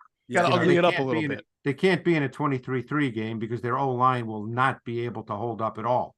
And here's my last point with that. I don't believe that Baker Mayfield, in and of himself, is a great guy that's going to read 1, 2, 3, that type of thing. Right. But you're taking all of this stuff away from him when you play action. He's at the top there, somebody clear to throw the ball to. It's easy. He should have thrown a pick the first 3, 4 plays of the game. He threw an in cut in cover 4, and the guy should have picked it off. Was it I Briss? remember that. Yeah. Yep.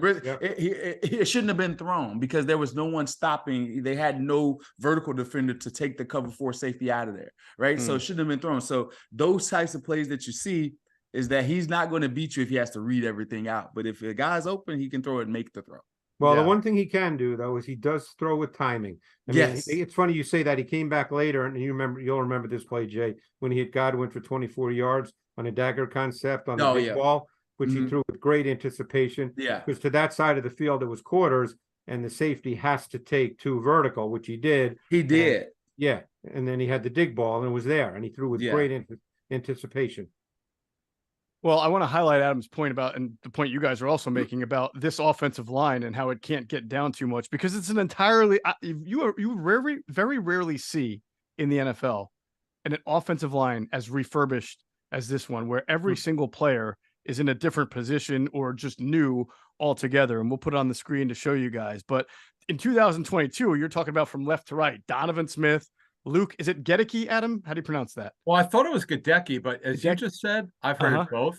I always thought it was Gadecki, but anyway, yeah. So one of those two, Luke Gedeke, Robert Hainsey, center, Shaq Mason, good right guard, by the way, and right tackle was Tristan Wirfs. This year, Tristan Wirfs is on the other side. So you've got Tristan Wirfs at left tackle, Matt Filer at left guard. Did I pronounce that right, Adam? Yep, correct. Yes. I always go to Adam for the pronunciations. He's better than me. Now Robert Hainsey is at center. Cody Mock, who we said is questionable. We'll see if he plays with the back injury at right guard. And then Luke Gedeke goes from left guard to now right tackle. Jason, when you're on a team that has that many guys, I remember at the end of the Andy Reid era, they had to kind of move a lot of guys around, and it became really difficult. Now that was week to week to week because of injuries. Yeah. This is going to probably stay this way for a little bit.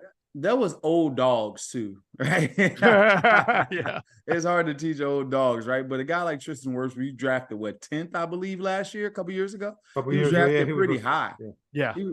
He's a left tackle. You don't draft the guy to play. The only player that I know that would draft that high and ended up playing right tackle was Lane Johnson because he just liked it over there, right? So, but you draft a guy like Tristan Wirfs to play left tackle. The rest of the guys don't know much about, but I don't see any, like, to me, offensive, like if you're an offensive lineman, this is just me, I know guys like to overemphasize their ability. Like you talk Jason Peters, he's all moving from left guard to right guard or left tackle. It's a total like switch hitting. I'm like, man, shut up. You're blocking the dude, right? So if you have the technique and you have the feet, I think you'd be just fine.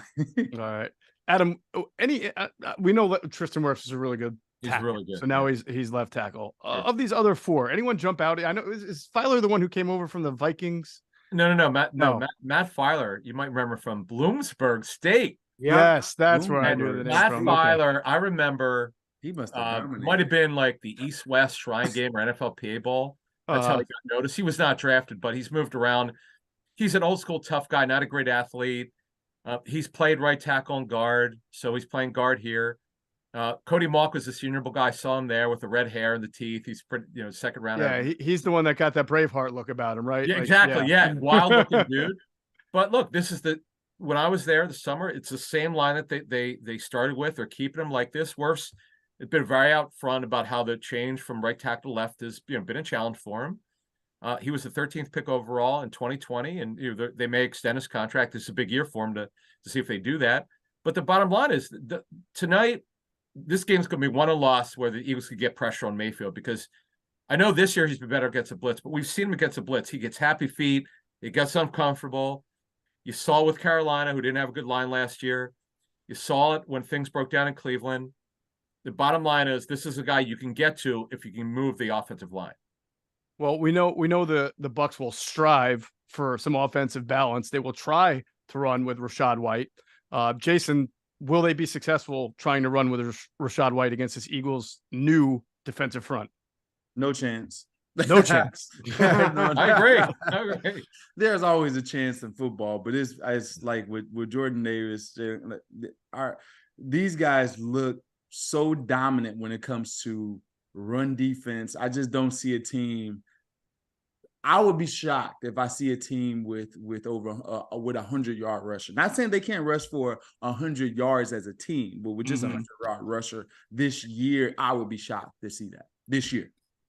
Greg, those two guys in the middle, Jordan Davis and Jalen Carter, have been fantastic so far, as Jason said. I mean, no one's been able to run against them, but I'm also I think we're all sort of impressed by Jordan Davis's pass rush that he's brought to the table this year. I mean, you're impressed by anything because last year he was basically non-existent, but he's shown a couple of moves over the first 2 weeks that it looks to me like he has a plan in the pass rush. Yeah, I remember one in particular in the last game where he had an arm over move that was very effective early in the game. You know, that's what you're absolutely hoping to see because you want him to play more snaps. He's been very, very good in the snaps he's been on the field this year. I understand he had a little bit of an illness in the last game, which is why he only played 17 snaps, whereas he played 35 against the Patriots. And I think that will be more along the lines of how they see him. He's played extremely well through 2 games. He looks like a different player. I will say the other player that in my view needs to be absolutely mentioned is Milton Williams. I think through 2 games, Milton Williams has played really, really well. And because they have Jordan Davis and Jalen Carter and Fletcher Cox has played 50 plus snaps in each of the 2 games, that Williams kind of, gets lost in translation as it were. But I think he's played extremely well in the first 2 games. Yeah, I would say given how well Milton's playing, Jordan Davis is playing, Jalen Carter's playing. It's amazing, right, that they still find ways to get Marlon Tuipulotu and Kentavious Street just a few snaps each game. I mean, there's still guys getting in there.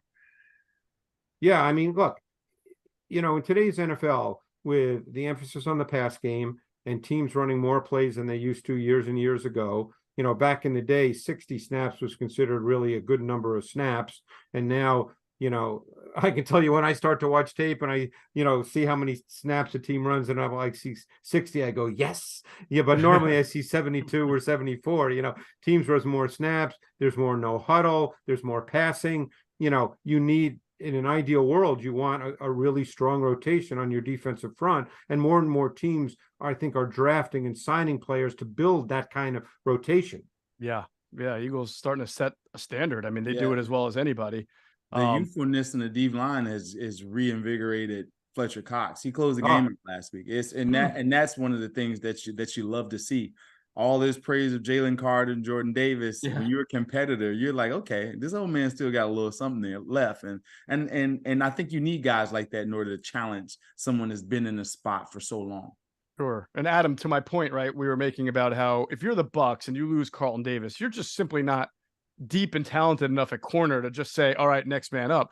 But the Eagles have gone 2 games so far and gotten only, I think, 1 tackle and 1 quarterback hit from Hassan Reddick, but you'd never know that their defensive front's best player is struggling because all they're doing is stopping the run and putting pressure on quarterbacks. Sure. And look, he's having to do it a different way. We see him get some pressures, but he's not really getting sacks. It doesn't look quite as good. And the other thing is, Jeff, as you know, he had those so-called second reaction sacks last year where he'd go past the quarterback, come back, and then strip the football. Like he's a special player, and he hasn't been special so far because of the thumb procedure. So that's going to take him a little bit of time. I'm not really surprised that it's been kind of quiet. It'll eventually get there. And plus, as you know, he would like to get a new deal, so he's got plenty of motivation. Sure. And Brandon Graham's snaps have been down too. I think it's like 25% of the plays or something like that. It's been way. Well, that's what happens when you're 55 years old. Hey, I'm telling him that. Say, he's going into the coach's office. Say, hey, coach, let's get those snaps. Right. Do you think the kids in the locker room go to Brandon Graham and when he has his jersey on, and they say, "Is that your age or your jersey number?" He is, but as Jay knows, he's one of the all-time great guys. He is unbelievable. Great person. They're hitting him with the, "Hey man, I used to play with you on that when I was a kid." Right. I remember watching you when I was in first grade. Yeah. I want to ask Greg a question though. When he came back from the Achilles injury, did you notice him? Did he look like to you off tape? Did he look the same? And obviously, Jay, if you saw it, Did he look good? What were your thoughts about Brandon Graham last season? Talking to Jay, right? Or either one. Greg, go ahead. You can start. Oh, Very good, man. I thought, initially it was not quite the same. That's a really hard injury. Okay. Yeah, I mean, that's just a really hard injury. For any, people say, well, for this position, hey, any position in football requires change of direction, burst, I mean, it's just a real, from what I'm told, obviously I've never torn my Achilles, but from what I'm told, it's just a really, really hard injury, and you're not going to look the same right away. Jason, well, on that vein also, Brandon Graham coming back from that, and also Hassan Reddick playing with that hand wrapped. I mean, just as a player who's had to play through injuries, I know you never played defense, but I would imagine, you're an edge rusher, you use your hands a lot, you're either grabbing or slapping. You think with the whole hand being wrapped that he's just not able to do what he normally does? Yeah, I thought it wouldn't be a big deal, but apparently it is, because he hasn't been effective, and those secondary reaction moves that Adam talked about, you don't need it when you have defensive tackles getting there, right? So you don't have the guy is no secondary movement necessary because the guys are getting pressure up front. So apparently it's affecting him. And I'll go back to this to Brandon Graham. Brandon Graham, started out slow, but he ended up with 11 sacks last year. Yeah, let's not forget about that. So he had 11 sacks. So to me, I thought, and that's why they wanted to bring him back another year, because it's his play has continued to progress. And so I think even though he hadn't been in there much, I think that he deserves to get in on some of those third downs, especially when you have a guy like Hassan Reddick struggling. And I know Brandon, it's no ego with those two guys. I believe so, because you understand, hey, we can get you healthy sooner if you're not playing as much, and if Brandon's in there. And I think that's just a good strategy going forward until he's healthy enough, because he's unproductive right now. All right. And he's also a Michigan guy, last I heard, right? There must be something in the water there. Hey, listen, we just make the best football players in the history of the game. No, you make guys who somehow figure out a way to play into their 40s. I'll give you that. Oh, Brady, yeah. We do have some guys that have played a long time. Yes, you do. Backus, Jansen, those guys played a long, long time. Yeah, or even John Runyon played quite a while. And he played through a ton of injuries. All right. Listen, as we do every show, we have to take a few minutes to just acknowledge our fantastic production team of James and Zach. They're back behind the wheels again, bringing Inside the Birds pregame live to you in high definition. You've seen some of the great graphics tonight that they do, all the wonderful overlays.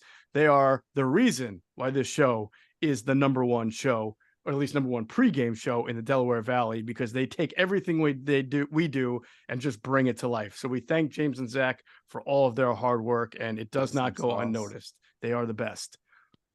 All right, so I want to transition away from the Eagles' run defense that we just talked about and get into the pass defense. That's obviously the hot topic. We know now that their slot will not be Mario Goodrich. We talked about the idea that it could be a combination of Justin Evans or James Bradbury. It could be James Bradbury full-time with Josh Jobe. Greg, you did say you thought Josh Jobe handled himself fairly well in his NFL debut. I think it was his NFL debut against the Vikings there. Yeah, he certainly played. Now, Goodrich is not active tonight. And I wonder if that's simply because of what they saw against Minnesota, or just simply, even if he had a nice game, they wouldn't have been comfortable. But what did you see against the Vikings? I don't know if the tape was very kind to him in his debut. No, and my guess is it's not just that game. They know the players better than we do, because they're with them every single day, and they have been for quite a while. So, he was obviously next man up when it came to the slot, but I'm sure they had some reservations, and they were probably, they played out that way. So they've decided that, we have to be better, and they're going to go in a different direction. But like I said, and I know you mentioned you guys were at training camp more than I was, and you said that Bradbury, played there at times. But I also think some of it's a function of Jobe. Jobe was a player I watched in detail in his final 2 years at Alabama. And he played the same way last week against the Vikings as he did at Alabama. He likes playing man coverage. He's aggressive. As Jay said earlier, he's comfortable playing press. He's physical. He's competitive. He plays with a swagger. And you like your corners to feel that way. He's a better man corner than Bradbury. And Bradbury's strength is not press man. So they obviously feel they're better tonight with Job outside and Bradbury in the slot. That gives them a better chance to defend this passing game. So, they obviously feel that that's better than having Goodrich inside and Bradbury outside, or that's what they'd be doing. Yeah, Goodrich can't run well. He doesn't run. No. Like, he doesn't run well. There's a few players I looked at last week for the Eagles and was like, boy, those guys are moving extremely slow. Nick Morrow's one, and Goodrich was the other guy. I was like, I think you might want to throw Justin Evans trying to defend Hawkinson a few times in on that as well. Well, that was more just getting beat man to man. Yeah, he getting beat. Fair man. enough. But he was a smooth. Evans was a smooth mover. Yeah. Mm-hmm. And affected the football. And we talked about it. I just show him some props because last week I said he didn't really do much. He turned the football over twice, in that game, once on special teams and recovered another. Right. So like Greg said, Joe, better player, more comfortable outside. The only thing I'll say was he has to learn when he has speed. He's so confident. Jordan Addison can run. Mm-hmm. Everybody knows that he can run, right? So you have to know when there's speed, and that's just young player stuff. You get beat on the post, Do you think he was anticipating help from Edmonds inside? It looked like it, but you still don't play that. You still don't play that low. And there was even though he had help on inside, he still was beat by 3 or 4 yards vertical. Yeah, that's one of the main issues, I think. Just getting into the weeds again, the main issues with quarters versus 3-by-1 is that boundary safety. How do you want him to play? Because if he's going to turn to trips, to poach trips, then your corner, the boundary corner, is essentially playing man. Yes. And if he's going to play with outside leverage, he's got no one helping him to the post. Yes. Yes. Adam, and that's why I always say you got to cover yourself, and you got to cover like even on the Devontae Smith long touchdown, the corner has to cover himself. You can't depend. The safety made a mistake. It's funny you say that because I thought Smith was covering up for a mistake made by Hicks, because Hicks, it was 3rd and 4, and I thought Hicks had the flat receiver, who I think was the tight end, and Hicks got caught up inside. And I think Smith, because it was 3rd and 4, I could be dead wrong, but this is what I thought. Yeah. I think Smith said, oh no, it's 3rd and 4. There's a guy running free. I'm going to go get him. And therefore he left his responsibility. And I think it was Evans who got beat, and Evans expected Smith to be there. Yeah. Yeah, from my perspective on that play, they were in that for robber. The middle of the field safety came down to rob. The other 2 guys were in cover 4. And in cover 4, there's principles. Okay, if number 1 goes vertical, we double if there's no vertical threat. There was no vertical threat. They blitz 6, so somebody's going to be free. The flat defender would have been the guy, or the running back Swift on the left side should have been the guy that just caught the ball open in space, but he came down and grabbed him. So from my perspective, I thought it would be the safety that should have been double teaming. And therefore, you could be right. Middle of the route, you can tell the middle of the route because the cornerback. But there's no question that Evans thought someone should have been there. That we know for sure. I just had Adam, I have a great idea for a show on ITB. It's a total ripoff of ESPN's show, but we should have Greg and Jay just do like a Manning cast style of commentary in the middle of the game. And what were they doing on that play? I think it would be great. It would be hysterical. But we have to get coaching tape. See, this is what networks have to do. I know it's more expensive. Yeah. Now they have the Manning cast, and for the ball games, they have coaching tape. They have the overview. Why can't we get that for at least Monday Night Football? Get all 22. Hold on. Let me see if I can put it on the budget. Yeah. I'll talk to Roger tomorrow and see what we can do. $2 million a game. Well, yeah, but we would love it. How great would that be, though? It would be great. I don't want this to be under discussed tonight, because I agree with sort of everyone's sentiment. If the Bucs are going to win tonight, they're going to have to score a couple of points here. It's not going to be 3-0. And you brought up their 3rd receiver, who's got a lot of speed, not necessarily a household name, Trey Palmer. And it makes me wonder, do they want to put him on the outside against Job, knowing Job's inexperience, or do they want to use him as a decoy in the slot to draw Bradbury and then keep Godwin outside? I don't know, but I want you to tell me what you've heard about Trey Palmer, because he's a name we should hear. Yeah, so he was an LSU transfer. So I talked to a couple of receivers coaches about him. I just happened to talk to him prior to the draft. Very raw. Didn't do much at LSU. He wanted to have a chance to play. In fact, we talked to him on Sirius That's why he transferred to Nebraska. He had a huge year, unbelievably explosive. But doesn't have great hands, not the sharpest route runner, but you know what? He had a phenomenal training camp, big preseason, made the roster as a 6th-round pick. And then when they had the receiver injury to the veteran, they were like, okay, well, who's next? It's this kid. So he could be a factor tonight. And other than Slay, I don't think the Eagles are super fast at corner. So I'm interested to see what they do with Palmer. Could be actually an X factor, Jeff. Now to bring him up. Palmer's an interesting guy because he was a 5-star, a consensus 5-star coming out of high school. And, going to LSU, they get receivers, obviously. They're going to have a kid drafted in the 1st round this year from LSU. So he was a consensus 5-star, and then he transferred. And as Adam said, he had a great year. He was a high school sprint champion in the state of Louisiana. This kid he ran a 4.33. So this kid can run. Wow. And that's what he is at this point in time. So, that does impact how you play, because if he starts running vertically, whether he's a, primary receiver or not, and he won't be a large percentage of the time, you still have to account for that. Mm-hmm.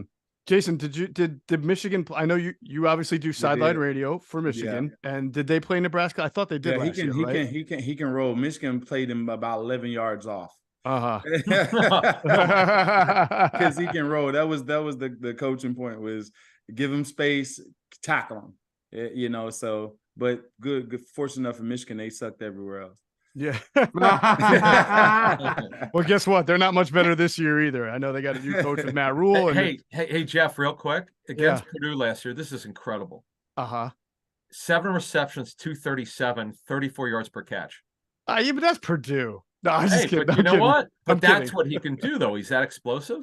Yeah, that is pretty good. You have to account for him. Look, I get it. He's not going to be a high volume catch guy. That's not my point. My point is when he's on the field, it's like if Devin Allen shocks us, it gets a one-step at offense. Yeah. If you're the Bucs, because you know who this kid is, the personnel staff knows who this kid is. He's active tonight. Yes, he probably will only return kicks, but if he's on the field for one play, so what he did against Cleveland 2 years ago in preseason, Jeff. Well, that's the way that offensive coordinators think, and the way defense coordinators think, and just in general, is that when a guy can roll 4.3 elite speed, there's always 5 or 6 plays in the game plan for him. There you go. I don't care where he is on the depth chart. Yeah. Right? Right. If he can run, he's a guy that we think about for a reverse. We think about for a shot. We think about putting them in this situation as the post, get people out of there, wherever it may be. And as a defense coordinator, you look at down the roster and say, "Oh, this guy runs a 4.33.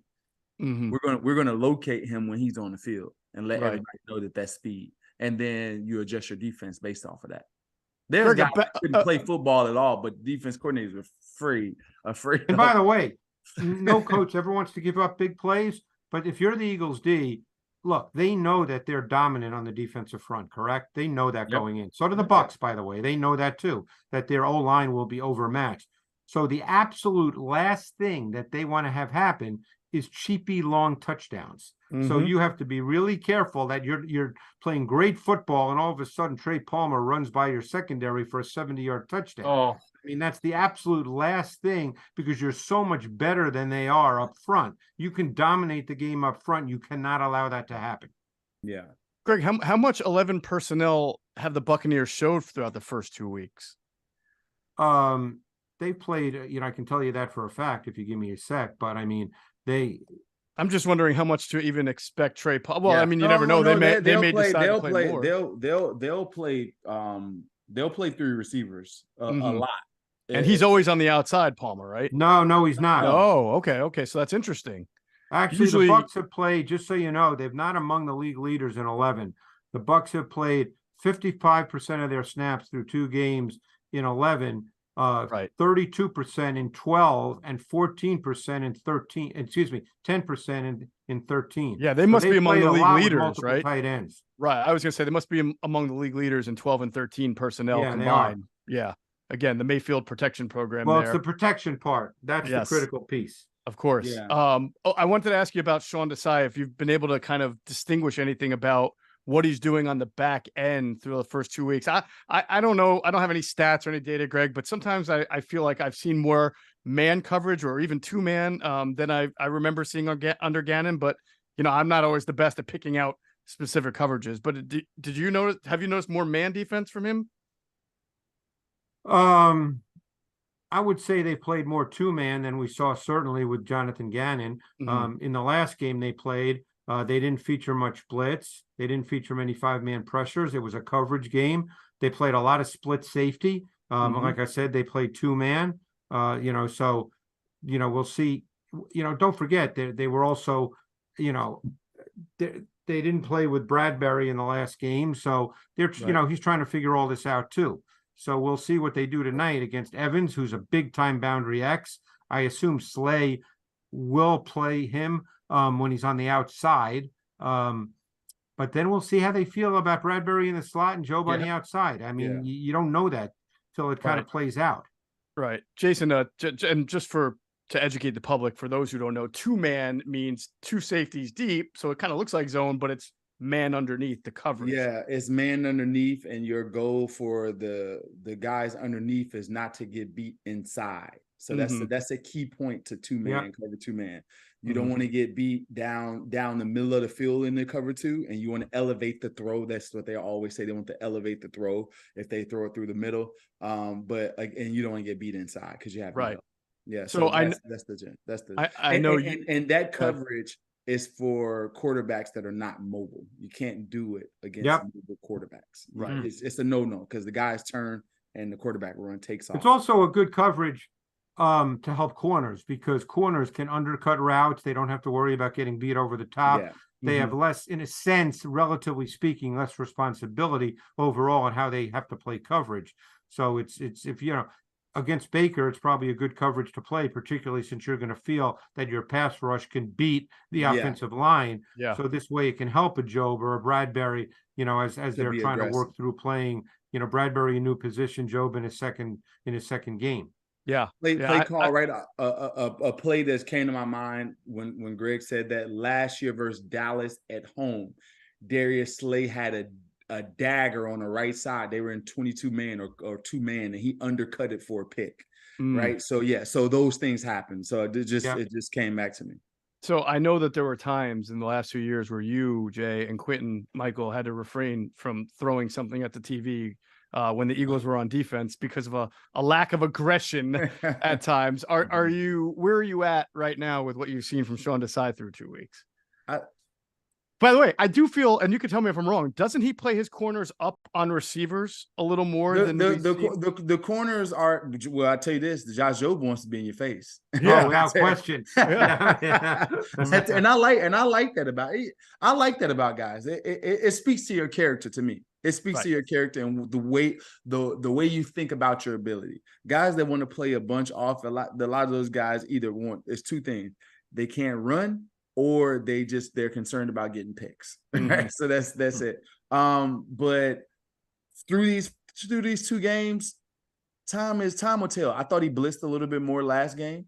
Than not last game, not the Vikings game, but the Patriots game. Yeah. He had more pressures that game. This not so much. And I think because you had Justin Jefferson, you had one of the most dangerous players in NFL on the other side, and he was cooking pretty good, but he didn't beat us, So 2 games in. All right. I don't. Here's another thing too, is that I'm not going to blame a guy that's out there playing with, Zach Cunningham, Nicholas Morrow, Christian Ellis, like Justin. I'm not going to throw him that yet, especially 2 games in, because a lot of these guys are not NFL starter caliber that he's playing with right now. Right. And the evidence, Adam, is that the Eagles, I believe, have allowed the second most passing yards in the league and the most passing touchdowns. So and how often did we say, listen, he is not inheriting Jonathan Gannon's defense. This is not, they rebuilt like 5 or 6 starters right up the middle. So, and then now there are injuries. So he's really working with what he's got here. I tell you who played well though: Kazir White and Kayvon Wallace. Yeah. Did you see Kazir White called Dak Prescott a bum to his face? Did he really call that? He said, "You're a bum." Well, but here's the thing though. Jeff, we knew coming in the safety position would not be as good, and that's kind of played out. And also Blankenship got hurt with a rib injury. Yeah. So you have to account for that. It's been in total flux. It's a work in progress. The roster's just not as good as on defense as last season. We knew that. I mean, they had 5 changes. I mean, it's just and guys, Jay can address this because he's been in, he played and he's been in camps, since, is no matter what, coaches don't know, and they'll say this in their, quiet moments. They don't tell the media this, but they don't know what they have exactly until the games are played. Right. You can in camp feel, maybe if you have a 10-year veteran, you kind of know. Yeah. I mean, we know what Fletcher Cox is. Okay. Sure. But, overall, in the context of your whole defense, you don't know what it is until you start playing the games.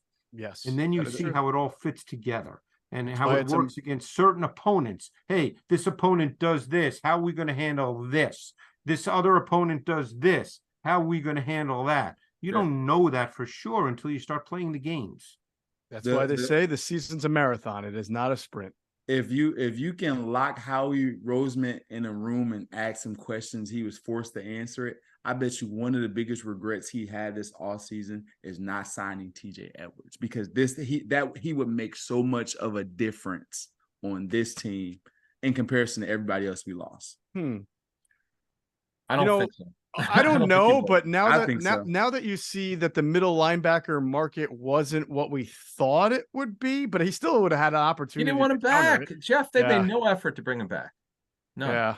No, I just think Nakobe Dean would be a better weak side linebacker than the Mike linebacker. Oh, I see. And I think it'll be a lot easier transition for everybody else on the back. I don't think you would have to worry about linebacker. Yeah, no, that's just me. Makes sense. All right, let's wrap this up, or else the show is going to become a marathon. We got a game to get ready for soon. Yep. Let's get to our players to watch tonight. We think will be the player of the game. Jason, I'm going to start with you. Who's the player of the game for the Eagles? I'm sorry, I don't want to be presumptuous. Who's the player of the game tonight? Well, Mike Evans should have a big game. I got him in fantasy, so I'm definitely starting him tonight. Nice. But my player of the game is AJ Brown. Okay. I like how you snuck 2 in there. All right. AJ Brown. The graphic, we only put 1 guy. I'm just letting you know. Oh yeah, don't worry about it. I got AJ Brown. He done threw a fit. He better show up. All right, AJ. I like that. He threw a fit. He better show up. AJ Brown, player of the game for Jason Avant. Greg Cosell, do you remember who you picked for your player of the game? This was Friday when I sent it to you. So, I'm trying to remember. I'm old, Jeff. So, that was a long time Number ago. 98, I believe he is. I think did I not pick Jalen Carter? Number 98. You did pick Jalen Carter. Yes. Yeah. Because I just think their D line is dominant against this O line, and I think that's going to be a big factor in the game. And I'm not sure they can block Jalen Carter. I agree. All right. A lot of interior pressure. Adam sort of sees it the same on the defensive line. Who's your player of the game? A guy just does not get enough credit. It's number 94, Josh Sweat. Sweaty is just so good. And it's your second Sweat this year. I actually thought it was his third for a minute. I'm a Sweat stan, man. I'm just a huge fan. He's going to have one of these games where you go, holy bleep. I think he's a great player, by the way. See, the problem is locally, we all know how terrific he is, but nationally, the media has no idea who this guy is. Yeah. No national recognition. And hopefully it's a national game, Jeff. But there's a doubleheader tonight, so the Eagles get the first game tonight. There you go. He is a very, very good player. And Joe Burrow's active. Yes. Yep. Now, Jason's going to make fun of me for this pick. I am going with Chris Godwin as my player of the game. You're going with Mike Evans. You went with Mike Evans. He was at Penn State. Come on, we know that. No, that's not my God. It's a layup. This homer. Because he's going to get Bradbury. I was looking at the slot. Yeah, I was looking at the slot matchup, and I just think, Chris Godwin's come back nicely, and then so far he's off to a good start. I think he's gonna be a little bit of a difficult for the Eagles tonight. So Chris Godwin is my player of the game. We'll get into our picks. Eagles again, 4.5 point favorites, unless the line has changed since we started the show, which maybe it has with the Carlton Davis news. But the over/under was 45.5. Jason, who wins tonight? I got the Birds winning 24-19. They may score more, but I just think I think it'd be hard with Todd Bowles. He's owned the Eagles the last 3 games he's coached against. Gotcha. Okay, so you got the Eagles winning 24-19. Greg, do you remember your score? I picked the Eagles, but you're gonna have to help me out, Jeff, with the score. 20, 17, Eagles, maybe. Yep. $17, right? 20 to 17. I'm just. I want to see the Eagles explode offensively. I just don't know how I feel about it just yet. Week 3. I think Jay expressed similar sentiments. I just don't know yet exactly if they're ready. It's going to happen one week, I kind of agree with Jay that Todd Bowles may not be the defensive coach it happens against.